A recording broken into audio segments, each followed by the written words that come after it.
আসসালামু আলাইকুম। আচ্ছা, ঈদ মানে কি?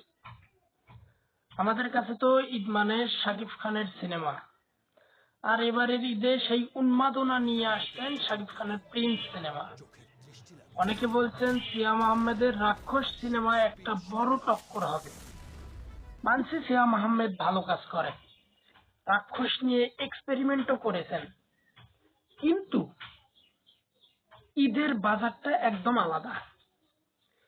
ঈদে দরকার সেই মাস আপিল আর সুপারস্টারডম, যেটা শুধু শাকিব খানেরই আছে। প্রিন্স সিনেমার লুকটা একবার দেখেছেন? এই আভিজাত্য আর স্ক্রিন প্রেজেন্স পাওয়ার জন্য বছরের পর বছর সাধনা লাগে।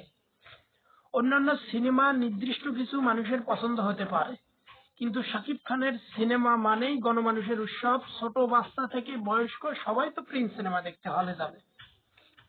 দিন শেষে রাজার জায়গায় রাজাই থাকবেন, বাকিরা শুধু লড়াইটাই দেখবে। একজন সাকিবিয়ান হিসেবে আমি তো শিওর এবারের ঈদে আসল কিং হবে প্রিন্স। আপনাদের কি মনে হয়, প্রিন্স কি পারবে আগের সব রেকর্ড ভাঙতে? কমেন্টে আপনাদের মতামত, আপনাদের উৎসাহ উন্মাদনা দেখতে চাই।